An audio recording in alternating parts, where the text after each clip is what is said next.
Hello students, ಲಾ ಎಕ್ಸಲೆನ್ಸ್ಗೆ ಸ್ವಾಗತ. ಈ ವಾರದ ಪ್ರಿಲಿಮ್ಸ್ ಪ್ರಾಕ್ಟೀಸ್ ಕ್ವೆಶನ್ಸ್ಗಳನ್ನು ನೋಡೋಣ. ಮೊದಲನೇ ಕ್ವೆಶ್ಚನ್ ಹವರ್ ಬಗ್ಗೆ ಮಾತಾಡ್ತಾ ಇದೆ. ಪಾಲಿಟಿ ಸೆಕ್ಷನ್ ಅಲ್ಲಿ ಇಂಪಾರ್ಟೆಂಟ್ ಟಾಪಿಕ್ ಒಂದು ಕ್ವೆಶ್ಚನ್ ಹವರ್ ಅನ್ನೋದು.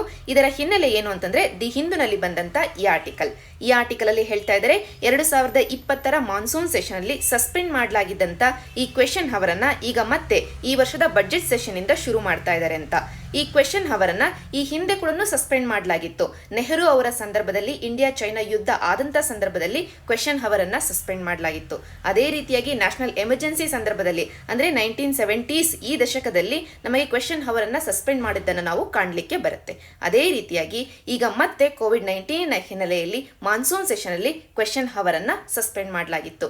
ಈಗ ಮತ್ತೆ ಬಜೆಟ್ ಸೆಷನ್ ಇಂದ ಕ್ವೆಶ್ಚನ್ ಹವರ್ ಅನ್ನ ರೆಸ್ಯೂಮ್ ಮಾಡ್ತಾ ಇದ್ದಾರೆ. ಅದರ ಹಿನ್ನೆಲೆಯಲ್ಲೇ ಈ ಆರ್ಟಿಕಲ್ ಅನ್ನ ಕೊಡಲಾಗಿದೆ. ಈಗ ನಾವು ಡೈರೆಕ್ಟ್ಲಿ ಪ್ರಶ್ನೆಯನ್ನ ನೋಡೋದಕ್ಕಿಂತ ಮುಂಚೆ ಈ ಒಂದು ಟಾಪಿಕ್ನ ಬಗ್ಗೆ ಒಂದಷ್ಟು ಬೇಸಿಕ್ ಡೀಟೇಲ್ಸ್ ಅನ್ನ ನಿನ್ನೆ ಇದನ್ನ ನಾವೇನು ವೀಕ್ಲಿ ಕರೆಂಟ್ ಅಫೇರ್ಸ್ ಅಲ್ಲಿ ಡಿಸ್ಕಸ್ ಮಾಡಿದ್ವಲ್ಲ ಅವೆಲ್ಲವನ್ನ ರೀಕಾಲ್ ಮಾಡ್ಕೊಳ್ಳೋಣ. ನಂತರ ನಾವು ಪ್ರಶ್ನೆಯನ್ನ ನೋಡೋಣ. ಮೊದಲಿಗೆ ಕ್ವೆಶ್ಚನ್ ಹವರಿನ ಅವಶ್ಯಕತೆ ಏನಿದೆ ಅಂತಂದ್ರೆ ನಮ್ಮಲ್ಲಿ ಇರುವಂತ government parliamentary form of government ಆಗಿದೆ. ಪಾರ್ಲಿಮೆಂಟರಿ ಫಾರ್ಮ್ ಆಫ್ ಗವರ್ನಮೆಂಟ್ ಅಲ್ಲಿ ಎಕ್ಸಿಕ್ಯೂಟಿವ್ ಅನ್ನ ಪ್ರಶ್ನೆ ಮಾಡುತ್ತೆ ಲೆಜಿಸ್ಲೇಚರ್. ಯಾಕೆಂತಂದ್ರೆ ಎಕ್ಸಿಕ್ಯೂಟಿವ್ ಲೆಜಿಸ್ಲೇಚರ್ಗೆ ಅಕೌಂಟಬಲ್ ಆಗಿರುತ್ತೆ. ಅದಕ್ಕೋಸ್ಕರ ಎಲ್ಲಿಯವರೆಗೂ ಎಕ್ಸಿಕ್ಯೂಟಿವ್ ಲೆಜಿಸ್ಲೇಚರ್ ಅಲ್ಲಿ ವಿಶ್ವಾಸವನ್ನ ಹೊಂದಿದೆಯೋ ಅಥವಾ ಪರ್ಟಿಕ್ಯುಲರ್ಲಿ ಹೇಳೋದಾದ್ರೆ ನಮ್ಮ ಪಾರ್ಲಿಮೆಂಟ್ ಅಲ್ಲಿ ಲೋಕಸಭೆಯಲ್ಲಿ ಆ ಒಂದು ಕಾರ್ಯಾಂಗದ ಬಗ್ಗೆ ಎಲ್ಲಿಯವರೆಗೂ ವಿಶ್ವಾಸ ಇರುತ್ತೋ ಅಲ್ಲಿಯವರೆಗೂ ಮಾತ್ರನೇ ಕಾರ್ಯಾಂಗ ಕೆಲಸವನ್ನ ನಿರ್ವಹಿಸಲಿಕ್ಕೆ ಆಗುತ್ತೆ. ಇಲ್ಲಿ ಕಾರ್ಯಾಂಗದ ಮೇಲೆ ಪಾರ್ಲಿಮೆಂಟ್ಗೆ ವಿಶ್ವಾಸ ಇರಬೇಕು ಅಂತಂದ್ರೆ ಪಾರ್ಲಿಮೆಂಟ್ ಅಲ್ಲಿ ಇರುವಂತಹ ಎಂಪಿಗಳು ಆಗಾಗ್ಗೆ ಕಾರ್ಯಾಂಗವನ್ನ ಪ್ರಶ್ನೆ ಮಾಡ್ತಿರ್ಬೇಕು. ಪ್ರಶ್ನೆ ಮಾಡುವುದರ ಮುಖಾಂತರವಾಗಿ ಕಾರ್ಯಾಂಗ ಹೇಗೆ ಕೆಲಸ ಮಾಡ್ತಿದೆ ಅನ್ನೋದ್ರ ಬಗ್ಗೆ ಜ್ಞಾನವನ್ನ ತೆಗೆದುಕೊಳ್ಬೇಕು. ಇದರಿಂದ ವಿಶ್ವಾಸ ಜಾಸ್ತಿ ಆಗುತ್ತೆ. ಆದ್ದರಿಂದ ಈ ಪಾರ್ಲಿಮೆಂಟರಿ ಫಾರ್ಮ್ ಆಫ್ ಗವರ್ನಮೆಂಟ್ ಅಲ್ಲಿ ಎಕ್ಸಿಕ್ಯೂಟಿವ್ ಅನ್ನ ಅಕೌಂಟಬಲ್ ಆಗಿ ಮಾಡ್ಲಿಕ್ಕೋಸ್ಕರ ಎಕ್ಸಿಕ್ಯೂಟಿವ್ ಅನ್ನ ಪ್ರಶ್ನೆ ಮಾಡ್ಲಿಕ್ಕೋಸ್ಕರ ನಮ್ಮಲ್ಲಿ ಇರುವಂತ ಒಂದು ಟೂಲ್ ಅಂತಂದ್ರೆ ಕ್ವೆಶ್ಚನ್ ಹವರ್. ಅದೊಂದೇ ಅಲ್ಲ, ಇನ್ನೂ ಹಲವಾರು ಸಾಧನಗಳು ಇದಾವೆ ಎಕ್ಸಿಕ್ಯೂಟಿವ್ ಅನ್ನ ಅಕೌಂಟಬಲ್ ಮಾಡ್ಲಿಕ್ಕೆ. ಒಂದು 0 ಹವರ್ ಇದೆ, ಇನ್ನೊಂದು ನೋ ಕಾನ್ಫಿಡೆನ್ಸ್ ಮೋಷನ್ ಇದೆ. ಹೀಗೆ ಹಲವಾರು ಸಾಧನಗಳು ಇದಾವೆ. ಅದರಲ್ಲಿ ಒಂದು ಇಂಪಾರ್ಟೆಂಟ್ ಸಾಧನ ಈಗ ಸದ್ಯಕ್ಕೆ ನಮಗೆ ಸುದ್ದಿಯಲ್ಲಿರೋದು ಅಂತಂದ್ರೆ ಈ ಕ್ವೆಶ್ಚನ್ ಹವರ್. ಸೊ ಕ್ವೆಶ್ಚನ್ ಹವರಿನ ಅವಶ್ಯಕತೆ ಏನಿದೆ ಅಂತ ನಮಗೆ ಗೊತ್ತಾಯ್ತು. ಪಾರ್ಲಿಮೆಂಟರಿ ಫಾರ್ಮ್ ಆಫ್ ಗವರ್ನಮೆಂಟ್ ಅಲ್ಲಿ ಎಕ್ಸಿಕ್ಯೂಟಿವ್ ಅನ್ನ ಅಕೌಂಟಬಲ್ ಮಾಡ್ಲಿಕ್ಕೋಸ್ಕರ ಲೆಜಿಸ್ಲೇಚರ್ ಬಳಕೆ ಮಾಡುವಂತ ಒಂದು ಸಾಧನವೇ ಈ ಕ್ವೆಶ್ಚನ್ ಹವರ್ ಆಗಿದೆ. ಈಗ ಈ ಕ್ವೆಶ್ಚನ್ ಹವರ್ ಅನ್ನ ಯಾವ ರೀತಿಯಾಗಿ ಬಳಕೆ ಮಾಡಲಾಗುತ್ತೆ ಅಂತಂದ್ರೆ ಒಂದು ಸಿಟ್ಟಿಂಗ್ ಶುರುವಾದಾಗ ಅಂದ್ರೆ ಒಂದು ಸೆಷನ್ ಅಲ್ಲಿ ಒಂದು ದಿನದ ಕಾರ್ಯಕಲಾಪ ಶುರುವಾದಾಗ ಆ ದಿನದ ಮೊದಲ ಗಂಟೆಯ ಕಾರ್ಯಕಲಾಪದಲ್ಲಿ ಮೊದಲ ಗಂಟೆಯಲ್ಲಿ ಕ್ವೆಶ್ಚನ್ ಅನ್ನ ಕೇಳಲಾಗುತ್ತೆ. ಎಂಪಿಗಳು ಕ್ವೆಶ್ಚನ್ಸ್ ಅನ್ನ ಕೇಳ್ತಾರೆ. ಮಿನಿಸ್ಟರ್ಸ್ಗೆ ಸಾಮಾನ್ಯವಾಗಿ ಕ್ವೆಶ್ಚನ್ಸ್ ಅನ್ನ ಕೇಳ್ತಾರೆ. ಮಿನಿಸ್ಟರ್ಸ್ಗೆ ಮಾತ್ರನೇ ಕೇಳಬೇಕು ಅನ್ನುವಂತ ಯಾವುದೇ ರೂಲ್ಸ್ ಇಲ್ಲ. ಮಿನಿಸ್ಟರ್ಸ್ ಅನ್ನ ಬಿಟ್ಟು ಪ್ರೈವೇಟ್ ಮೆಂಬರ್ಸ್ ಅನ್ನ ಕೂಡ ಕ್ವೆಶ್ಚನ್ ಅನ್ನ ಕೇಳಬಹುದು. ಇಲ್ಲಿ ಪ್ರೈವೇಟ್ ಮೆಂಬರ್ಸ್ ಅಂತಂದ್ರೆ ಯಾರು ಮಿನಿಸ್ಟರ್ ಅಲ್ಲವೋ ಆ ಎಲ್ಲ ಎಂಪಿಗಳನ್ನ ನಾವು ಪ್ರೈವೇಟ್ ಮೆಂಬರ್ಸ್ ಅಂತ ಕರಿತೀವಿ. ಪಾರ್ಲಿಮೆಂಟರಿ ಫಾರ್ಮ್ ಆಫ್ ಗವರ್ನಮೆಂಟಿನ ಇನ್ನೊಂದು ಪ್ರಮುಖ ಲಕ್ಷಣ ಅಂತಂದ್ರೆ ಪಾರ್ಲಿಮೆಂಟರಿ ಫಾರ್ಮ್ ಆಫ್ ಗವರ್ನಮೆಂಟ್ ಅಲ್ಲಿ ಮಿನಿಸ್ಟರು ಕಾರ್ಯಾಂಗದಲ್ಲೂ ಮೆಂಬರ್ ಆಗಿರ್ತಾರೆ, ಶಾಸಕಾಂಗದಲ್ಲೂ ಮೆಂಬರ್ ಆಗಿರ್ತಾರೆ. ಅಂದ್ರೆ ಅವರು ಕೌನ್ಸಿಲ್ ಆಫ್ ಮಿನಿಸ್ಟರ್ಸ್ ಅಲ್ಲಿ ಮಿನಿಸ್ಟರ್ ಆಗಿರ್ತಾರೆ. ಅದೇ ರೀತಿಯಾಗಿ ಲೋಕಸಭೆ ಅಥವಾ ರಾಜ್ಯಸಭೆಯಲ್ಲಿ ಎಂಪಿಯೋ ಆಗಿರ್ತಾರೆ. ಆದರೆ ಇಲ್ಲಿ ನಾವು ಪ್ರೈವೇಟ್ ಮೆಂಬರ್ ಅಂತ ಮಾತಾಡ್ತಾ ಇರ್ಬೇಕಾದ್ರೆ ಈ ಮೆಂಬರು ಪ್ಯೂರ್ಲಿ ಶಾಸಕಾಂಗದ ಮೆಂಬರ್ ಮಾತ್ರನೇ ಆಗಿರ್ತಾರೆ. ಮಿನಿಸ್ಟರ್ ಅಂತ ಹೇಳ್ತಾ ಇರ್ಬೇಕಾದ್ರೆ ಅವರು ಮಿನಿಸ್ಟರ್ ಆಗಿ ಕೌನ್ಸಿಲ್ ಆಫ್ ಮಿನಿಸ್ಟರ್ಸ್ ಅಲ್ಲಿ ಕಾರ್ಯಾಂಗದ ಭಾಗವೂ ಆಗಿರ್ತಾರೆ. ಅದೇ ಎಂಪಿ ಆಗಿ ಶಾಸಕಾಂಗದ ಭಾಗವೂ ಆಗಿರ್ತಾರೆ. ಇದೊಂದು ಕ್ಲಾರಿಟಿ ನಿಮ್ಗೆ ಇರ್ಲಿ. ಪಾರ್ಲಿಮೆಂಟರಿ ಫಾರ್ಮ್ ಆಫ್ ಗವರ್ನಮೆಂಟ್ ಅಲ್ಲಿ ಮಿನಿಸ್ಟರ್ ಒಬ್ಬರು ಡ್ಯುಯಲ್ ಮೆಂಬರ್ಶಿಪ್ ಅನ್ನ ಹೊಂದಿರ್ತಾರೆ.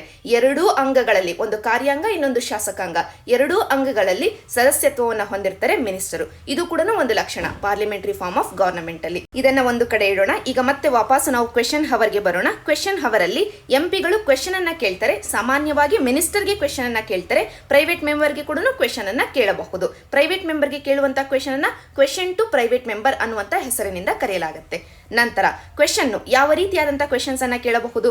ಸ್ಟಾರ್ಡ್ ಕ್ವೆಶ್ಚನ್ಸ್ ಅನ್ನ ಕೇಳ್ತಾರೆ. ಸ್ಟಾರ್ಡ್ ಕ್ವೆಶ್ಚನ್ಸ್ ಅನ್ನ ಕೇಳಿದ್ದೆ ಆದ್ರೆ ಮಿನಿಸ್ಟರ್ ಇಲ್ಲಿ ಕೇವಲ ಬರವಣಿಗೆಯಲ್ಲಿ ಉತ್ತರವನ್ನ ಕೊಡುವುದು ಮಾತ್ರವೇ ಅಲ್ಲ, ತಾನು ಬಂದು ಓರಲಿ ಕೂಡ ಉತ್ತರವನ್ನ ಕೊಡಬೇಕಾಗತ್ತೆ.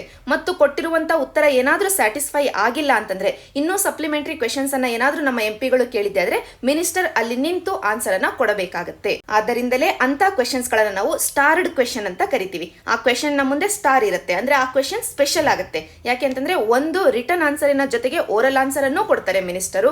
ಮತ್ತು ಆ ಆನ್ಸರ್ ಸ್ಯಾಟಿಸ್ಫೈ ಆಗಿಲ್ಲ ಅಂತಂದ್ರೆ ಎಕ್ಸ್ಟ್ರಾ ಕ್ವೆಶ್ಚನ್ ಕೇಳಿದಾಗ ಅದಕ್ಕೆ ಕೂಡ ಉತ್ತರವನ್ನ ಕೊಡಬೇಕಾಗತ್ತೆ. ಆದ್ದರಿಂದ ಅಂತ ಕ್ವೆಶ್ಚನ್ಸ್ ಗಳನ್ನ ನಾವು ಸ್ಟಾರ್ಡ್ ಕ್ವೆಶ್ಚನ್ಸ್ ಅಂತ ಕರಿತೀವಿ. ಅದೇ ರೀತಿಯಾಗಿ ಅನ್ಸ್ಟಾರ್ಡ್ ಕ್ವೆಶ್ಚನ್ಸ್ ಕೂಡ ಇರ್ತವೆ. ಅನ್ಸ್ಟಾರ್ಡ್ ಕ್ವೆಶ್ಚನ್ಸ್ಗೆ ಸಿಂಪಲ್ ಆಗಿ ರಿಟರ್ನ್ ಆನ್ಸರ್ ಅನ್ನ ಕೊಡಲಾಗುತ್ತೆ. ಅದೇ ರೀತಿಯಾಗಿ ಶಾರ್ಟ್ ನೋಟಿಸ್ ಕ್ವೆಶ್ಚನ್ಸ್ ಗಳು ಕೂಡ ಇರ್ತವೆ. ಅಂದ್ರೆ 10 ದಿನಕ್ಕಿಂತ ಕಡಿಮೆ ಅವಧಿಯನ್ನ ಕೊಟ್ಟು ಕೇಳುವಂತ ಕ್ವೆಶ್ಚನ್ಸ್ ಶಾರ್ಟ್ ನೋಟಿಸ್ ಕ್ವೆಶ್ಚನ್ಸ್. ಅದೇ ರೀತಿಯಾಗಿ ಈಗಾಗಲೇ ನಾವು ಡಿಸ್ಕಸ್ ಮಾಡಿರುವಂತಹ ಕ್ವೆಶ್ಚನ್ಸ್ ಟು ಪ್ರೈವೇಟ್ ಮೆಂಬರ್ ಅನ್ನುವಂಥ ರೀತಿಯ ಕ್ವೆಶನ್ಸ್ ಕೂಡ ಇರ್ತವೆ. ಇಷ್ಟು ನಮಗೆ ಓವರಾಲ್ ಕ್ವೆಶನ್ ಹವರಿನ ಬಗ್ಗೆ. ಈಗ ನಾವು ಕ್ವೆಶನ್ಗೆ ಬರೋಣ. ಈ ಒಂದು ಪ್ರಶ್ನೆಯಲ್ಲಿ ಡೈರೆಕ್ಟ್ಲಿ ಕ್ವೆಶನ್ ಹವರಿನ ಬಗ್ಗೆ 3 ಸ್ಟೇಟ್ಮೆಂಟ್ಸ್ ಗಳನ್ನ ಕೊಡಲಾಗಿದೆ. ಮೊದಲನೇ ಸ್ಟೇಟ್ಮೆಂಟ್ ಹೇಳುತ್ತೆ, ಈ ಕ್ವೆಶನ್ ಹವರ್ ಅನ್ನೋದು ಒಂದು ಕಾನ್ಸ್ಟಿಟ್ಯೂಷನಲ್ ಟೂಲ್ ಅಂದ್ರೆ ಸಂವಿಧಾನವೇ ಕೊಟ್ಟಿರುವಂತಹ ಸಾಧನವಾಗಿದೆ. ಅದನ್ನ ಬಳಕೆ ಮಾಡಿಕೊಂಡು ಲೆಜಿಸ್ಲೇಚರ್ ಅಂದ್ರೆ ಶಾಸಕಾಂಗ, ಎಕ್ಸಿಕ್ಯೂಟಿವ್ ಅಂದ್ರೆ ಕಾರ್ಯಾಂಗವನ್ನ ಅದರ ಅಕೌಂಟಬಿಲಿಟಿಯನ್ನ ಎನ್ಶೋರ್ ಮಾಡುತ್ತೆ ಅನ್ನುವಂತ ಮಾತನ್ನ ಈ ಸ್ಟೇಟ್ಮೆಂಟ್ ಹೇಳ್ತಾ ಇದೆ. ಈ ಸ್ಟೇಟ್ಮೆಂಟ್ ರಾಂಗ್ ಆಗುತ್ತೆ. ಯಾಕೆ ಅಂತಂದ್ರೆ ಈ ಸ್ಟೇಟ್ಮೆಂಟ್ ಅನ್ನ ಅರ್ಧ ಭಾಗ ಸರಿ ಇದೆ. ಎಕ್ಸಿಕ್ಯೂಟಿವ್ ಅನ್ನ ಅಕೌಂಟಬಲ್ ಆಗಿ ಹೋಲ್ಡ್ ಮಾಡ್ಲಿಕ್ಕೆ ಲೆಜಿಸ್ಲೇಚರ್ ಈ ಒಂದು ಕ್ವೆಶನ್ ಹವರ್ ಅನ್ನುವಂತ ಸಾಧನವನ್ನ ಬಳಕೆ ಮಾಡಿಕೊಳ್ಳುತ್ತೆ. ಕ್ವೆಶನ್ಸ್ ಗಳನ್ನ ಕೇಳುವುದರ ಮುಖಾಂತರವಾಗಿ ಎಕ್ಸಿಕ್ಯೂಟಿವ್ ನ ಹೊಣೆಗಾರಿಕೆಯನ್ನ ಎನ್ಶೋರ್ ಮಾಡುತ್ತೆ ಲೆಜಿಸ್ಲೇಚರ್. ಆದರೆ ಈ ಕ್ವೆಶನ್ ಹವರ್ ಅನ್ನೋದು ಕಾನ್ಸ್ಟಿಟ್ಯೂಷನಲ್ ಟೂಲ್ ಅಲ್ಲ. ನಮ್ಮ ಸಂವಿಧಾನ ಎಲ್ಲಿಯೂ ಕ್ವೆಶನ್ ಹವರ್ ಬಗ್ಗೆ ಮಾತಾಡೋದಿಲ್ಲ. ಈ ಕ್ವೆಶನ್ ಹವರಿನ ಬಗ್ಗೆ ನಮ್ಮ ಪಾರ್ಲಿಮೆಂಟರಿ ರೂಲ್ಸ್ ಗಳು, ಲೋಕಸಭೆಯಲ್ಲಿರುವಂತಹ ಲೋಕಸಭಾ ರೂಲ್ಸ್, ರಾಜ್ಯಸಭೆಯಲ್ಲಿರುವಂತಹ ರಾಜ್ಯಸಭಾ ರೂಲ್ಸ್ ಗಳು ಮಾತಾಡ್ತವೆ. ಸಂವಿಧಾನ ಈ ಕ್ವೆಶನ್ ಹವರ್ ಬಗ್ಗೆ ಮಾತಾಡೋದಿಲ್ಲ. ಆದ್ದರಿಂದ ಮೊದಲನೇ ಸ್ಟೇಟ್ಮೆಂಟ್ ನಮಗೆ ರಾಂಗ್ ಆಯ್ತು. ಎರಡನೇ ಸ್ಟೇಟ್ಮೆಂಟ್ ಹೇಳುತ್ತೆ, 2020ರ ಮಾನ್ಸೂನ್ ಸೆಷನ್ ಮೊದಲನೆಯ ಸೆಷನ್ ಆಗಿದೆ ಕ್ವೆಶನ್ ಹವರ್ ಇಲ್ಲದೆ ಇರುವಂತ, ಅಥವಾ ಇದನ್ನೇ ಇನ್ನೊಂದು ರೀತಿಯಲ್ಲಿ ಹೇಳೋದಾದ್ರೆ ಕ್ವೆಶನ್ ಹವರ್ ಅನ್ನ ಸಸ್ಪೆಂಡ್ ಮಾಡಿದಂತ ಮೊದಲನೆಯ ಸೆಷನ್ 2020ರ ಮಾನ್ಸೂನ್ ಸೆಷನ್ ಅಂತ. ಇದು ಕೂಡ ರಾಂಗ್ ಸ್ಟೇಟ್ಮೆಂಟ್ ಆಗುತ್ತೆ. ಯಾಕೆ ಅಂತಂದ್ರೆ ಈ ಹಿಂದೆ ಕೂಡ ಸಸ್ಪೆಂಡ್ ಮಾಡಲಾಗಿತ್ತು. ಈಗಾಗಲೇ ನಾವು ನೋಡಿದ್ವಿ 1962 ಇಂಡೋ ಚೈನಾ ವಾರ್ ಸಂದರ್ಭದಲ್ಲಿ ಸಸ್ಪೆಂಡ್ ಮಾಡಲಾಗಿತ್ತು. ಎಮರ್ಜೆನ್ಸಿ ಸಂದರ್ಭದಲ್ಲಿ ಅಂದ್ರೆ 1970ರ ದಶಕದ ಸಂದರ್ಭದಲ್ಲಿ ಸಾಕಷ್ಟು ಬಾರಿ ಸಸ್ಪೆಂಡ್ ಮಾಡಲಾಗಿತ್ತು. ಆದ್ದರಿಂದ ಇದೇ ಮೊದಲೇನು ಅಲ್ಲ. ಎರಡನೇ ಸ್ಟೇಟ್ಮೆಂಟ್ ರಾಂಗ್ ಆಗುತ್ತೆ.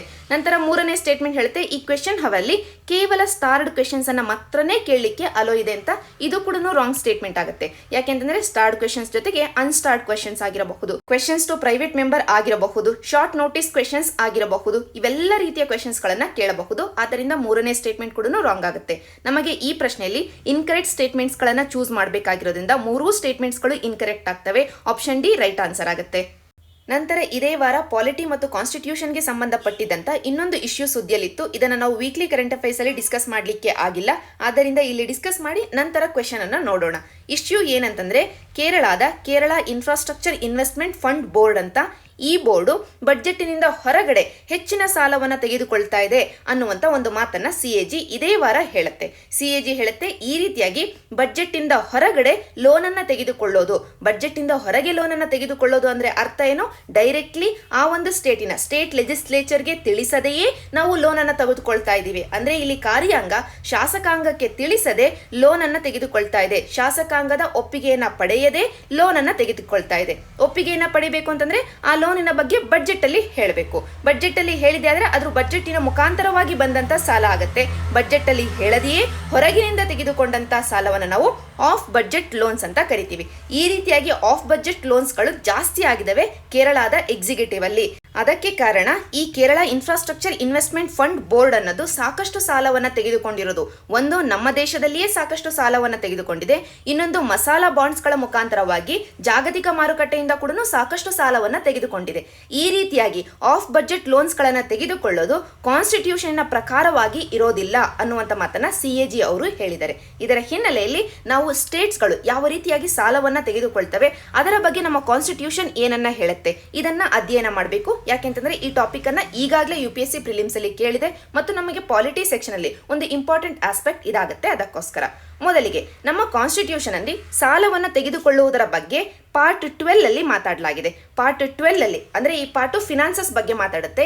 ಈ ಪಾರ್ಟ್ 12 ಅಲ್ಲಿ ಸಾಲವನ್ನ ತೆಗೆದುಕೊಳ್ಳಿಕ್ಕೆ ಸೆಂಟರೂ ಸಾಲವನ್ನ ತೆಗೆದುಕೊಳ್ಳಬಹುದು, ಸ್ಟೇಟೂ ಸಾಲಗಳನ್ನ ತೆಗೆದುಕೊಳ್ಳಬಹುದು. ಇಲ್ಲಿ ರಾಜ್ಯಗಳು ತೆಗೆದುಕೊಳ್ಳುವಂತ ಸಾಲ ನಮಗೆ ಅಧ್ಯಯನಕ್ಕೆ ಬೇಕಾಗಿರೋದು ಈ ಒಂದು ಇಶ್ಯೂನ ಹಿನ್ನೆಲೆಯಲ್ಲಿ. ಇದರ ಬಗ್ಗೆ ನಮಗೆ ಆರ್ಟಿಕಲ್ 293 ಅಲ್ಲಿ ಡೀಟೇಲ್ಸ್ ಗಳು ಸಿಗ್ತವೆ. ಆರ್ಟಿಕಲ್ 293 ಹೇಳುತ್ತೆ, ಸ್ಟೇಟ್ ಎಕ್ಸಿಕ್ಯೂಟಿವ್ ಅಂತಂದ್ರೆ ಈಗ ಕೇರಳದ ಬಗ್ಗೆ ಬಂದಿದ್ರೆ ಕೇರಳದ ಗವರ್ನಮೆಂಟ್ ಸಾಲವನ್ನ ತೆಗೆದುಕೊಳ್ಳಬಹುದು.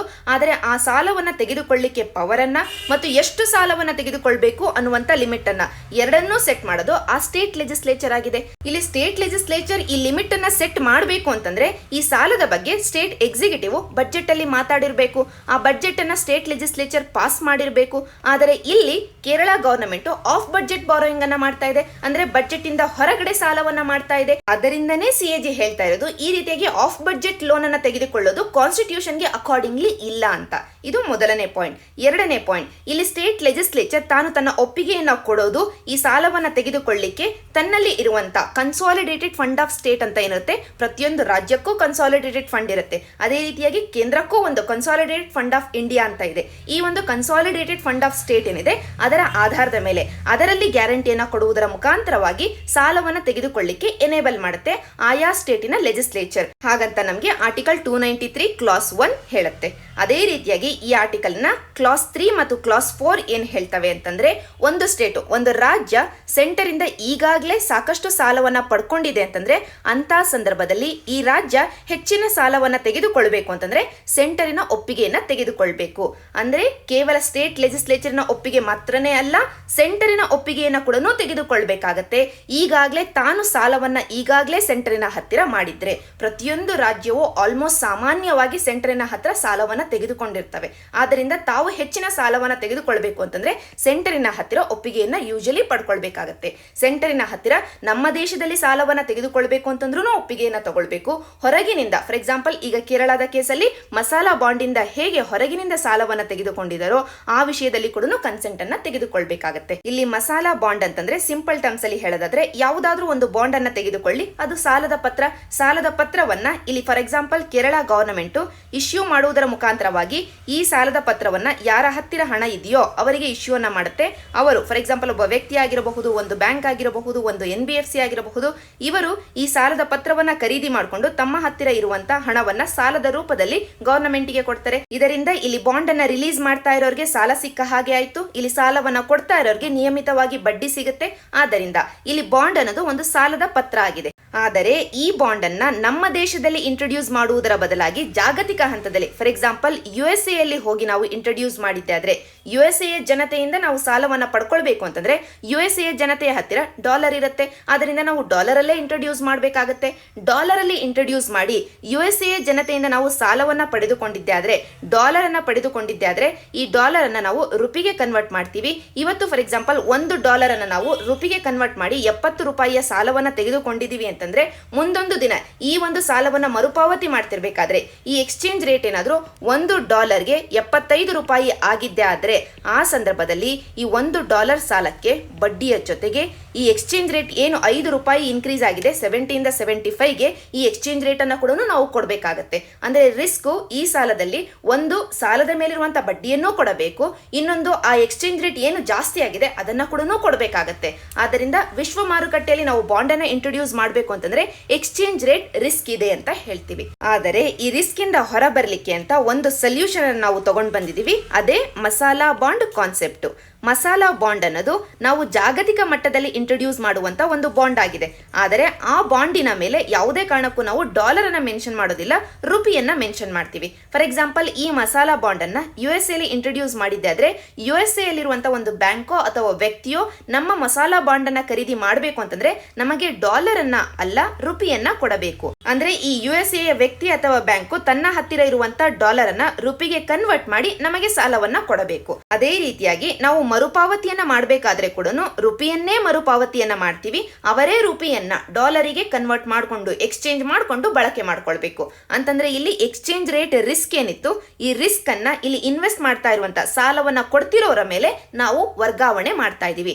ಇಲ್ಲಿಯವರೆಗೂ ಈ ರಿಸ್ಕ್, ಎಕ್ಸ್ಚೇಂಜ್ ರೇಟ್ ರಿಸ್ಕ್ ಅನ್ನೋದು ನಮ್ಮ ಮೇಲೆ ಇತ್ತು. ಯಾರು ಸಾಲವನ್ನ ತೆಗೆದುಕೊಳ್ತಾ ಇದ್ರು ಅವರ ಮೇಲೆ ಇತ್ತು.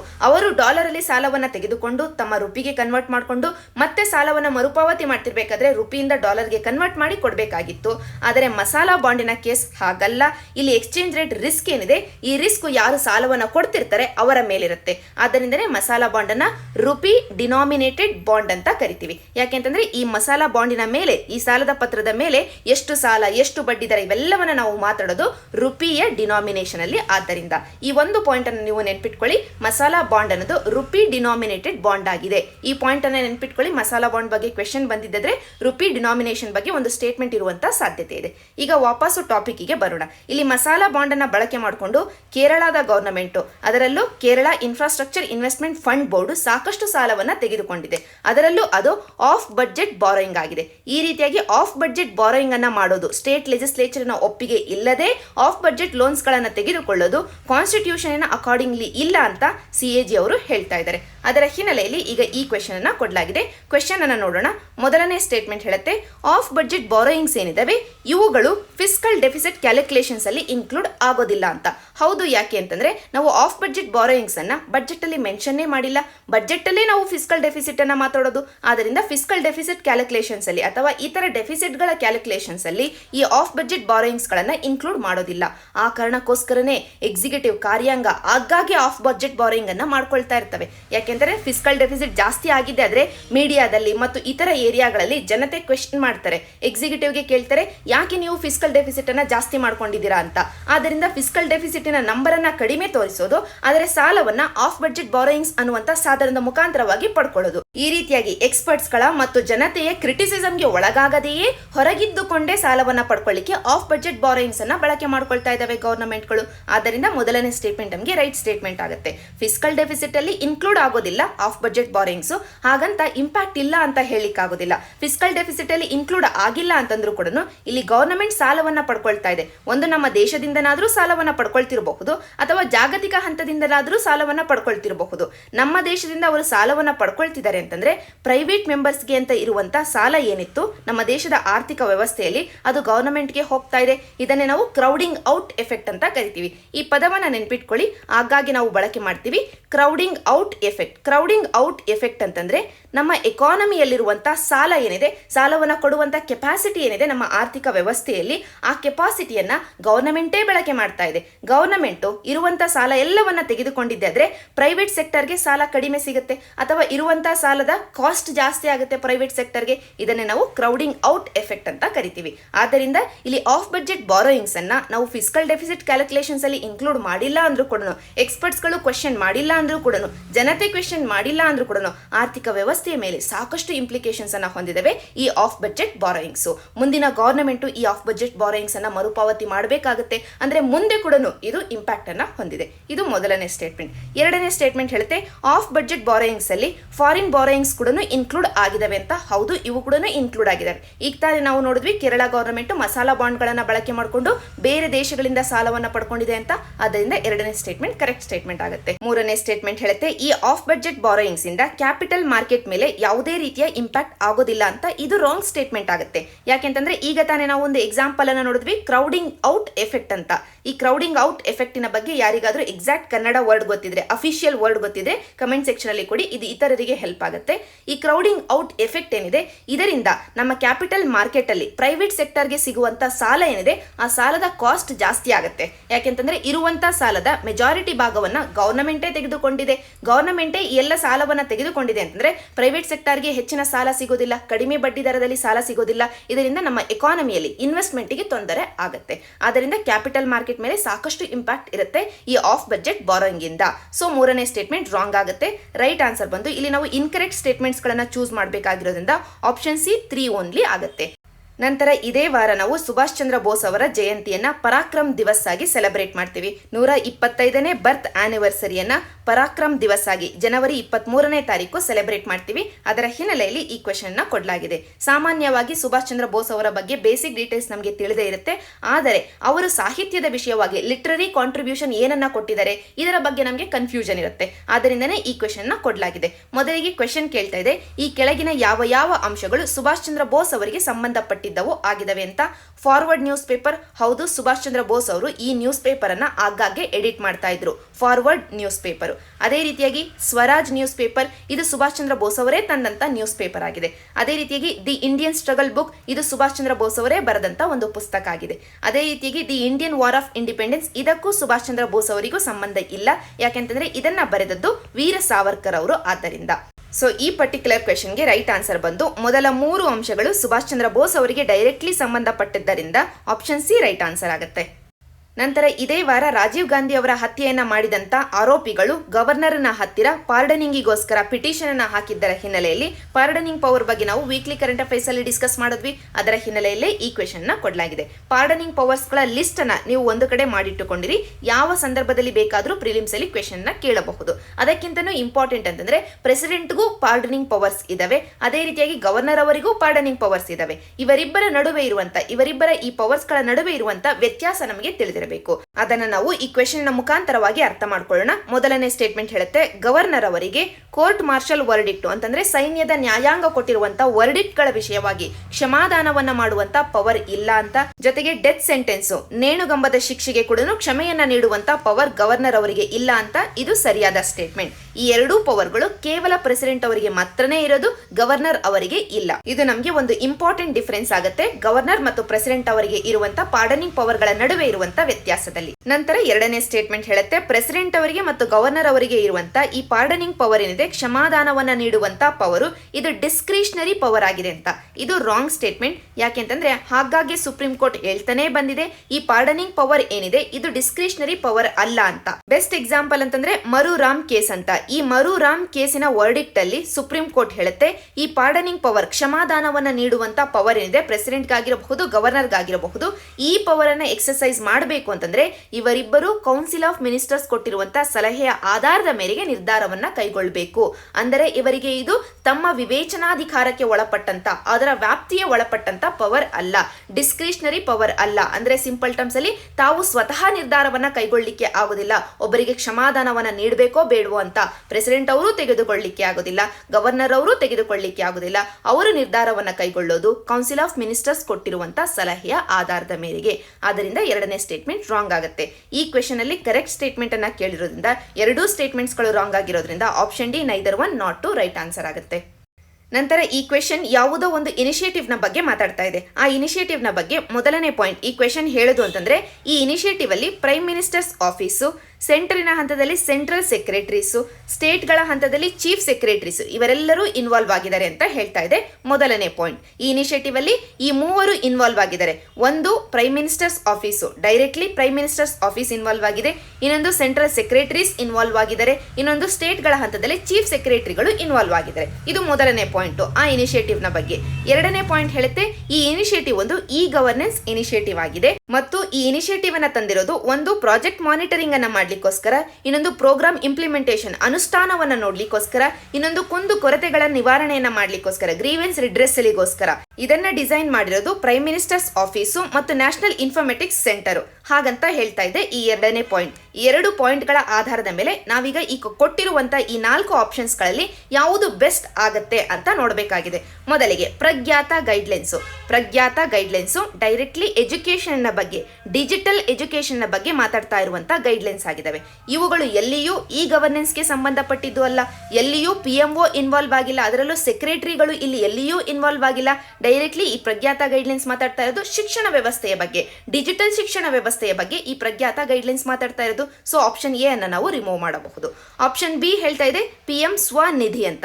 ಈ PM ಸ್ವನಿಧಿ ಅನ್ನೋದು ಯಾವುದೋ ನಿಧಿಯ ಬಗ್ಗೆ ಮಾತಾಡ್ತಾ ಇದೆ, ಯಾವುದೋ ಲೋನ್ ಅಥವಾ ಸಾಲ ಸೌಲಭ್ಯದ ಬಗ್ಗೆ ಮಾತಾಡ್ತಾ ಇದೆ. ಅದು ಯಾವುದು ಅಂತ ನೀವು ಕಮೆಂಟ್ ಸೆಕ್ಷನ್ ಅಲ್ಲಿ ನನಗೆ ತಿಳಿಸಬೇಕು. PM ಸ್ವನಿಧಿ ಅನ್ನೋದು ಯಾವ ಒಂದು ಸೆಕ್ಷನ್ ನ ಟಾರ್ಗೆಟ್ ಮಾಡ್ತಾ ಇದೆ ಅಥವಾ ಯಾತಕ್ಕೋಸ್ಕರ ಈ ಇನಿಷಿಯೇಟಿವ್ ಅನ್ನ ತಂದಿರೋದು, ಈ ಪ್ರಶ್ನೆಗೆ ನೀವು ಕಮೆಂಟ್ ಸೆಕ್ಷನ್ ಅಲ್ಲಿ ನನಗೆ ಉತ್ತರವನ್ನ ಕೊಡಬೇಕು. ಸೊ ಈಗ ನಾವು ಆಪ್ಷನ್ ಬಿ ಅನ್ನ ಎಲಿಮಿನೇಟ್ ಮಾಡ್ಲಿಕ್ಕೆ ಆಯ್ತು. ಇದು ಎಲ್ಲಿಯೂ ಈ ಗವರ್ನೆನ್ಸ್ಗೆ ಸಂಬಂಧಪಟ್ಟಂತ ಸ್ಕೀಮ್ ಅಲ್ಲ.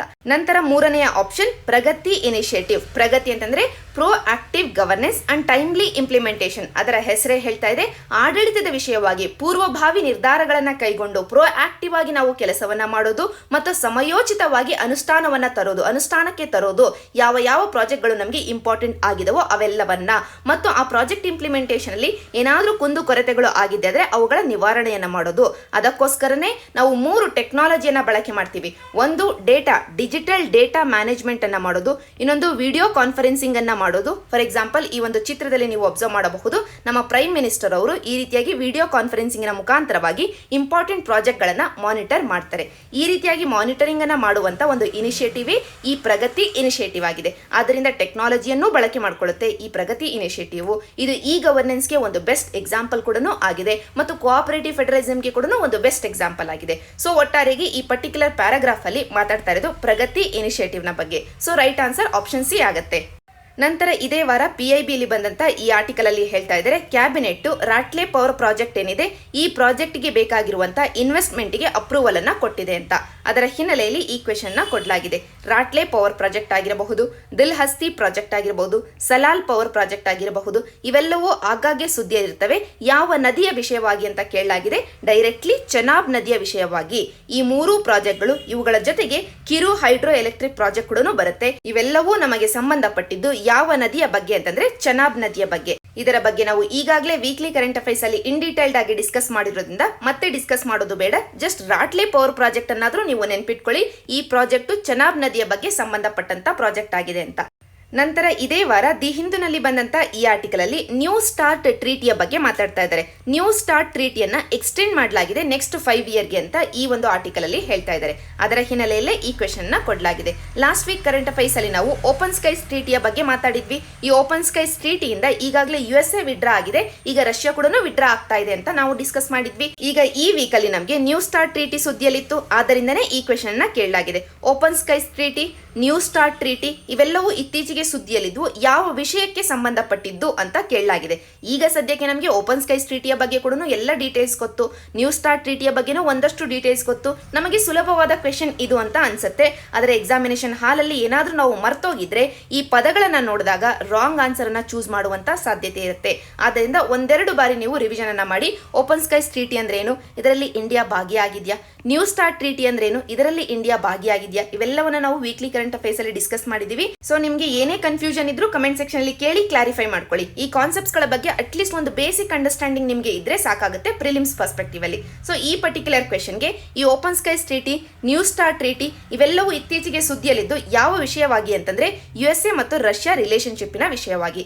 ನ್ಯೂ ಸ್ಟಾರ್ಟ್ ಟ್ರೀಟಿಯ ಬಗ್ಗೆ ಒಂದೆರಡು ಮಾತನ್ನ ಹೇಳೋದಾದ್ರೆ, ಸ್ಟ್ರಾಟಜಿಕ್ ಆರ್ಮ್ ರಿಡಕ್ಷನ್ ಟ್ರೀಟಿ ಅಂತ ಏನಿದೆ ಇದನ್ನ 2009ರಲ್ಲಿ ಸಹಿ ಮಾಡಲಾಯಿತು. ಇದರ ಹೆಸರೇ ಹೇಳೋ ಹಾಗೆ ಸ್ಟ್ರಾಟಜಿಕ್ ಆರ್ಮ್ಸ್ ಅಂತ ಏನಿರ್ತವೆ ನ್ಯೂಕ್ಲಿಯರ್ ವೆಪನ್ಸ್ಗಳು. ಇಂಥ ನ್ಯೂಕ್ಲಿಯರ್ ವೆಪನ್ಸ್ಗಳು, ನ್ಯೂಕ್ಲಿಯರ್ ವೆಪನ್ಗಳನ್ನ ಕ್ಯಾರಿ ಮಾಡಲಿಕ್ಕೆ ಆಗುವಂತ ವೆಹಿಕಲ್ಸ್ಗಳು ಅಂತಂದ್ರೆ ಮಿಸೈಲ್ಗಳು, ಇವುಗಳನ್ನ ಡೆವಲಪ್ ಮಾಡೋದನ್ನ ಲಿಮಿಟ್ ಮಾಡ್ಕೊಳ್ಬೇಕು.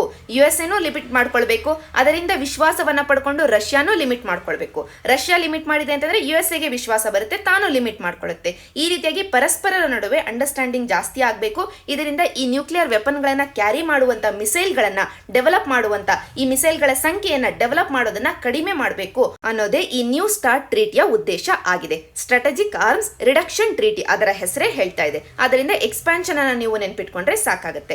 ಈಗ ಈ ನ್ಯೂ ಸ್ಟಾರ್ಟ್ ಟ್ರೀಟಿಯನ್ನ 2009ರಲ್ಲಿ ಸಹಿ ಮಾಡಿದ್ರು. 2011ರಿಂದ ಇದು ಇಂಪ್ಲಿಮೆಂಟೇಷನ್ಗೆ ಬಂತು. 10 ವರ್ಷಗಳ ಕಾಲ ಇದು ಇಂಪ್ಲಿಮೆಂಟೇಷನ್ ಅಲ್ಲಿ ಇರುತ್ತೆ. ನಂತರ ಇದನ್ನ ಇನ್ನೂ ಕಂಟಿನ್ಯೂ ಮಾಡಬೇಕು ಅಂತಂದ್ರೆ ರಿನ್ಯೂ ಮಾಡಬೇಕು ಅನ್ನುವಂತ ಕಂಡೀಷನ್ ಈ ಟ್ರೀಟಿಯಲ್ಲಿ ಇರುತ್ತೆ. ಆದರೆ ರಿನ್ಯೂ ಮಾಡಲಿಕ್ಕೆ ಈಗ ಸದ್ಯಕ್ಕೆ USA ಮತ್ತು ರಷ್ಯಾದ ನಡುವೆ ಅಷ್ಟೇನೂ ವಿಶ್ವಾಸ ಚೆನ್ನಾಗಿ ಇಲ್ಲ. ಆದ್ದರಿಂದ ರಿನ್ಯೂ ಮಾಡುವುದರ ಬದಲಾಗಿ ಎಕ್ಸ್ಟೆಂಡ್ ಮಾಡಿದರೆ, ಎಕ್ಸ್ಟೆಂಡ್ 5 ವರ್ಷಗಳ ಕಾಲ ಮಾಡಬಹುದು. ಅದಕ್ಕಿಂತ ಹೆಚ್ಚು ಎಕ್ಸ್ಟೆಂಡ್ ಮಾಡಲಿಕ್ಕೆ ಆಗುದಿಲ್ಲ. ಅಷ್ಟರ ಒಳಗೆ ರಿನ್ಯೂ ಮಾಡಬೇಕಾಗುತ್ತೆ ಈ ಟ್ರೀಟಿಯನ್ನ. ಇಷ್ಟು ನಮಗೆ ಈ ಕ್ವೆಶನ್ ನ ಹಿನ್ನೆಲೆಯಲ್ಲಿ ಬೇಕಾಗಿದ್ದಂತ ಡಿಸ್ಕಷನ್.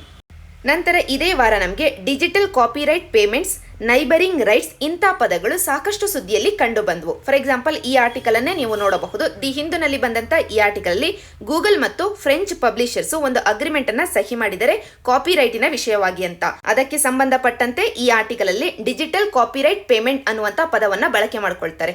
ಜೊತೆಗೆ ನೈಬರಿಂಗ್ ರೈಟ್ಸ್ ಅನ್ನುವುದರ ಬಗ್ಗೆ ಕೂಡ ಡಿಸ್ಕಸ್ ಮಾಡ್ತಾರೆ. ಅದರ ಹಿನ್ನೆಲೆಯಲ್ಲೇ ಈ ಕ್ವೆಶನ್ ಅನ್ನ ಕೊಡಲಾಗಿರೋದು. ಯೂಶಲಿ UPSC ಈ ರೀತಿಯಾದಂತಹ ಹೊಸ ಪದಗಳನ್ನ ಟಾರ್ಗೆಟ್ ಮಾಡುತ್ತೆ. ಈ ಪದಗಳ ಅರ್ಥ ನಮಗೆ ಗೊತ್ತೋ ಇಲ್ವೋ, ಈ ಕಾನ್ಸೆಪ್ಟ್ಸ್ ನಮಗೆ ಅರ್ಥ ಆಗಿದವೋ ಇಲ್ವೋ ಅಂತ ಚೆಕ್ ಮಾಡ್ಲಿಕ್ಕೋಸ್ಕರ. ಸೊ ಮೊದಲಿಗೆ ಇಲ್ಲಿ ಡಿಜಿಟಲ್ ಕಾಪಿರೈಟ್ ಪೇಮೆಂಟ್ಸ್ ಅಂದ್ರೆ ಏನು? ಫಾರ್ ಎಕ್ಸಾಂಪಲ್ ಈಗ ನನಗೆ ಇಂಡಿಯನ್ ಎಕ್ಸ್ಪ್ರೆಸ್ ಅಥವಾ ದಿ ಹಿಂದೂ ಅಥವಾ ಬಿಸ್ನೆಸ್ ಲೈನ್ ಇಂಥ ಯಾವುದೋ ಒಂದು ನ್ಯೂಸ್ ಪೇಪರ್ನ ಯಾವುದೋ ಒಂದು ಆರ್ಟಿಕಲ್ ಬೇಕಾಗಿರುತ್ತೆ.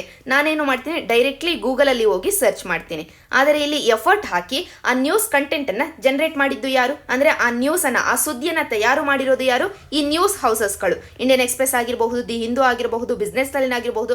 ಇವರು ಆ ಒಂದು ಕಂಟೆಂಟ್ ಅನ್ನ ತಾವು ಉತ್ಪಾದನೆ ಮಾಡಿದ್ದಾರೆ. ಸುದ್ದಿಯನ್ನ, ಒರಿಜಿನಲ್ ಕಂಟೆಂಟ್ ಅನ್ನ ತಾವು ಉತ್ಪಾದನೆ ಮಾಡಿದ್ದಾರೆ, ತಾವು ಉತ್ಪಾದನೆ ಮಾಡಿ ಇಲ್ಲಿ ಆನ್ಲೈನ್ ಪ್ಲಾಟ್ಫಾರ್ಮ್ ಅಲ್ಲಿ ಇಟ್ಟಿದ್ದಾರೆ.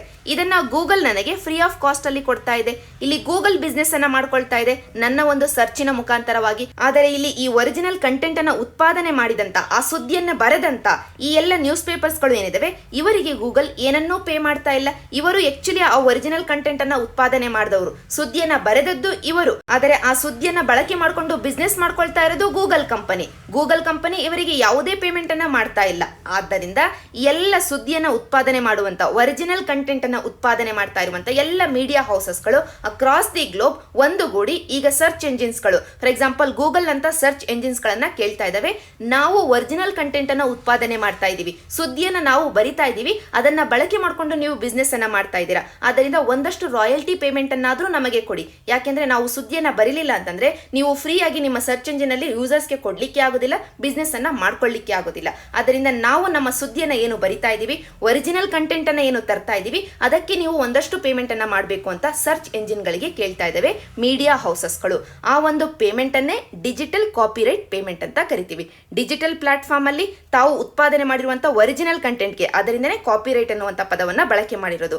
ಈ ಒರಿಜಿನಲ್ ಕಂಟೆಂಟ್ಗೆ ಒಂದಷ್ಟು ಪೇಮೆಂಟ್ ಅನ್ನ ಬೇಡ್ತಾ ಇದ್ದಾವೆ ಮೀಡಿಯಾ ಹೌಸಸ್ಗಳು ಸರ್ಚ್ ಎಂಜಿನಿನ ಹತ್ತಿರ. ಅದೇ ರೀತಿಯಾಗಿ ಇನ್ನೊಂದು ಪದವನ್ನ ಕೂಡ ಬಳಕೆ ಮಾಡ್ತಾರೆ, ನೈಬರಿಂಗ್ ರೈಟ್ಸ್ ಅಂತ.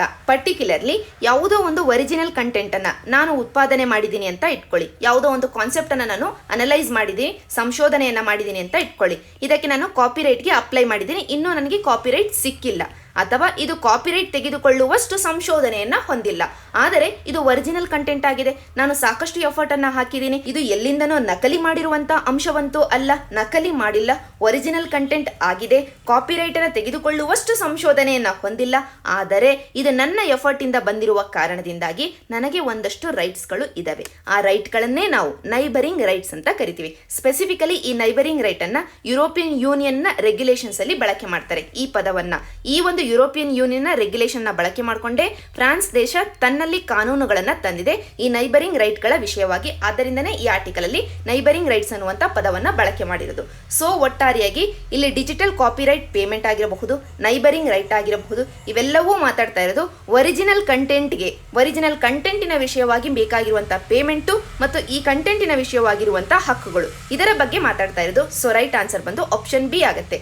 ನಂತರ ಕಳೆದ ಭಾನುವಾರ ದಿ ಹಿಂದೂನಲ್ಲಿ ಬಂದಂತ ಈ ಆರ್ಟಿಕಲ್ ಅಲ್ಲಿ ಯೆಮೆನ್ ದೇಶದ ರೆಬೆಲ್ಸ್ ಆಗಿರುವಂತ ಒಂದು ಸಮುದಾಯ ಹೌತಿ ಸಮುದಾಯ ಅಂತ, ಅದರ ಬಗ್ಗೆ ಮಾತಾಡ್ತಾ ಇದ್ದಾರೆ. ಅದರ ಹಿನ್ನೆಲೆಯಲ್ಲೇ ಈ ಕ್ವೆಶನ್ ನ ಕೇಳಲಾಗಿದೆ. ಟೈಮ್ಸ್ ನಮಗೆ ಸಾಕಷ್ಟು ಸುದ್ದಿಯಲ್ಲಿರುವಂತ ಕೆಲವೊಂದು ಸಮುದಾಯಗಳನ್ನ ಕೊಟ್ಟು ಯಾವ ದೇಶಕ್ಕೆ ಸಂಬಂಧಪಟ್ಟಿದ್ದು ಅಂತ ಕೇಳಬಹುದು. ಆದ್ದರಿಂದ ಹೌತಿ ರೆಬೆಲ್ಸ್ ಬಗ್ಗೆ ನಮಗೆ ಒಂದಷ್ಟು ಐಡಿಯಾ ಇರಬೇಕು.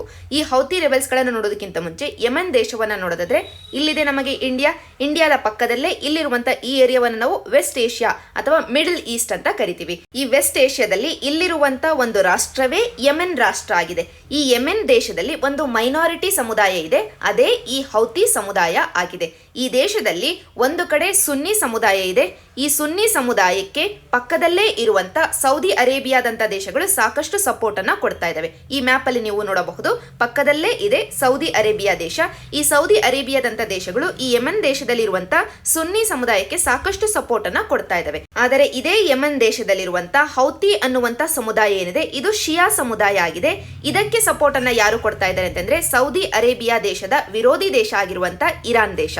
ಇರಾನ್ ದೇಶದಲ್ಲಿ ಮೆಜಾರಿಟಿ ಶಿಯಾ ಸಮುದಾಯವೇ ಇರೋದು. ಶಿಯಾ ಸಮುದಾಯವನ್ನ ಹೊಂದಿರುವಂತ ಈ ಇರಾನ್ ದೇಶ ಯೆಮೆನ್ ದೇಶದಲ್ಲಿರುವಂತ ಶಿಯಾ ಸಮುದಾಯ ಆಗಿರುವಂತ ಹೌತಿ ಸಮುದಾಯಕ್ಕೆ ಸಪೋರ್ಟ್ ಅನ್ನ ಕೊಡ್ತಾ ಇದೆ. ಸೊ ಆಗಾಗ್ಗೆ ನಾವು ಸುದ್ದಿಯಲ್ಲಿ ಕಾಣಬಹುದು ಈ ಹೌತಿ ಸಮುದಾಯವನ್ನ. ಸದ್ಯಕ್ಕೆ ಈಗ ನಾವು ಪ್ರಿಲಿಮ್ಸ್ ಪರ್ಸ್ಪೆಕ್ಟಿವ್ ಅಲ್ಲಿ ಈ ಹೌತಿ ಸಮುದಾಯ ಯಾವ ದೇಶಕ್ಕೆ ಸಂಬಂಧಪಟ್ಟಿದ್ದು ಅಂತ ಕೇಳಿದಾಗ ಯೆಮೆನ್ ದೇಶ ಅಂತ ನಮಗೆ ನೆನಪಿದ್ರೆ ಸಾಕಾಗುತ್ತೆ.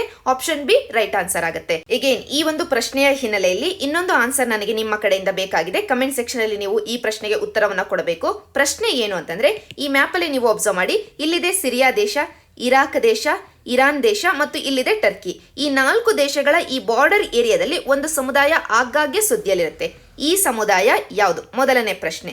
ಎರಡನೇ ಪ್ರಶ್ನೆ, ಚೈನಾ ದೇಶದಲ್ಲಿ ಕೂಡ ಇತ್ತೀಚೆಗೆ ಸುದ್ದಿಯಲ್ಲಿರುವಂತಹ ಒಂದು ಮುಸ್ಲಿಂ ಸಮುದಾಯ ಇದೆ.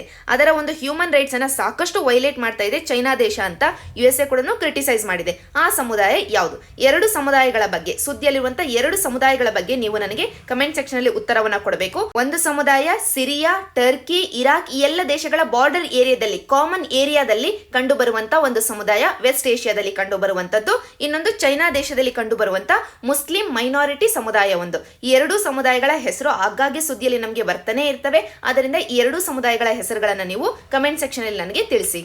ಈಗ ಸಂಚಿಕೆಯ ಕೊನೆಯ ಭಾಗ ಪ್ರಾಕ್ಟೀಸ್ ಕ್ವೆಶನ್ಸ್ ಗಳನ್ನ ನೋಡೋಣ. ಈಗಾಗಲೇ ನಾವು ವೀಕ್ಲಿ ಕರೆಂಟ್ ಅಫೇರ್ಸ್ ಅಲ್ಲಿ ಈ ವಾರದಲ್ಲಿ ಪಬ್ಲಿಷ್ ಆದಂತ 5 ಇಂಪಾರ್ಟೆಂಟ್ ರಿಪೋರ್ಟ್ ಗಳ ಬಗ್ಗೆ ಡಿಸ್ಕಸ್ ಮಾಡಿದ್ವಿ. ಗ್ಲೋಬಲ್ ರಿಸ್ಕ್ ರಿಪೋರ್ಟ್ ಆಗಿರಬಹುದು, ಇನ್ಇಕ್ವಾಲಿಟಿ ವೈರಸ್ ರಿಪೋರ್ಟ್ ಆಗಿರಬಹುದು, ವರ್ಲ್ಡ್ ಎಕನಾಮಿಕ್ ಔಟ್ಲುಕ್ ಆಗಿರಬಹುದು, ಇನ್ವೆಸ್ಟ್ಮೆಂಟ್ ಟ್ರೆಂಡ್ಸ್ ಮಾನಿಟರ್ ರಿಪೋರ್ಟ್ ಆಗಿರಬಹುದು. ಇವೆಲ್ಲವನ್ನ ನಾವು ಅಧ್ಯಯನ ಮಾಡಿದ್ವಿ. ಯಾರು ರಿಲೀಸ್ ಮಾಡ್ತಾರೆ ಅಂತ ನೋಡಿದ್ವಿ. ಅದರ ಹಿನ್ನೆಲೆಯಲ್ಲಿ ಈಗಾಗಲೇ UPSC ಪ್ರಿಲಿಮ್ಸ್ ಅಲ್ಲಿ ಕೆಲವೊಂದು ರಿಪೋರ್ಟ್ ಗಳನ್ನ ಕೇಳಿದೆ. ಅವುಗಳಲ್ಲಿ ಮೊದಲನೇದು 2015ನೇ ಪ್ರಿಲಿಮ್ಸ್ ಅಲ್ಲಿ ಕೇಳಿದ್ದಂಥದ್ದು ಗ್ಲೋಬಲ್ ಎಕನಾಮಿಕ್ ಪ್ರಾಸ್ಪೆಕ್ಟ್ಸ್ ರಿಪೋರ್ಟ್ ಅಂತ. ಅದೇ ರೀತಿಯಾಗಿ 2016ನೇ ಪ್ರಿಲಿಮ್ಸ್ ಅಲ್ಲಿ ಕೇಳಿದ್ದು ಗ್ಲೋಬಲ್ ಫಿನಾನ್ಷಿಯಲ್ ರಿಪೋರ್ಟ್ ಅಂತ. ಈ ಎರಡನ್ನೂ ನಾವು ಡಿಸ್ಕಸ್ ಮಾಡಿದೀವಿ ವೀಕ್ಲಿ ಕರೆಂಟ್ ಅಫೇರ್ಸ್ ಅಲ್ಲಿ. ಈಗ ಈ ಎರಡೂ ರಿಪೋರ್ಟ್ ಗಳನ್ನ ಯಾರು ಪಬ್ಲಿಷ್ ಮಾಡ್ತಾರೆ ಅಂತ ಕಮೆಂಟ್ ಸೆಕ್ಷನ್ ಅಲ್ಲಿ ತಿಳಿಸಿ. ಅದೇ ರೀತಿಯಾಗಿ ಈ ವಾರ ನಮಗೆ ಮೀಡಿಯಾದಲ್ಲಿ ಬರುತ್ತೆ ಇಂಡಿಯಾ ಹೊಸ ಆರ್ಕ್ಟಿಕ್ ಪಾಲಿಸಿಯನ್ನ ತರ್ತಾ ಇದೆ ಅಂತ. ಅದರ ಹಿನ್ನೆಲೆಯಲ್ಲಿ 2014ರಲ್ಲಿ UPSC ಪ್ರಿಲಿಮ್ಸ್ ಅಲ್ಲಿ ಆರ್ಕ್ಟಿಕ್ ಕೌನ್ಸಿಲಿನ ಬಗ್ಗೆ ಕೇಳಿರುವಂತಹ ಈ ಕ್ವೆಶನ್ ನ ಪ್ರಾಕ್ಟೀಸ್ ಕ್ವೆಶನ್ ಆಗಿ ಕೇಳಲಾಗಿದೆ. ಈ ಕೌನ್ಸಿಲಿನ ಮೆಂಬರ್ಶಿಪ್ನ ಬಗ್ಗೆ ಈಗಾಗಲೇ ಚಿತ್ರದ ಸಮೇತ ನಾವು ವೀಕ್ಲಿ ಕರೆಂಟ್ ಅಫೇರ್ಸ್ ಅಲ್ಲಿ ಡಿಸ್ಕಸ್ ಮಾಡಿದ್ವಿ. ಆದ್ದರಿಂದ ಈ ಕ್ವೆಶನ್ಗೆ ಸುಲಭವಾಗಿ ನೀವು ಉತ್ತರವನ್ನ ಕೊಡಬಹುದು. ಈ 3 ಕ್ವೆಶನ್ಸ್ ಗಳಿಗೆ ಉತ್ತರವನ್ನ ಕಮೆಂಟ್ ಸೆಕ್ಷನ್ ಅಲ್ಲಿ ಕೊಡಿ. 2 ಡೇಸ್ ನಂತರ ರೈಟ್ ಆನ್ಸರ್ ಅನ್ನ ಪಿನ್ ಮಾಡಲಾಗುತ್ತೆ. ವೆರಿಫೈ ಮಾಡ್ಕೊಳ್ಳಿ. ಇಷ್ಟು ಇವತ್ತಿನ ಈ ಸಂಚಿಕೆ. Thank you for watching.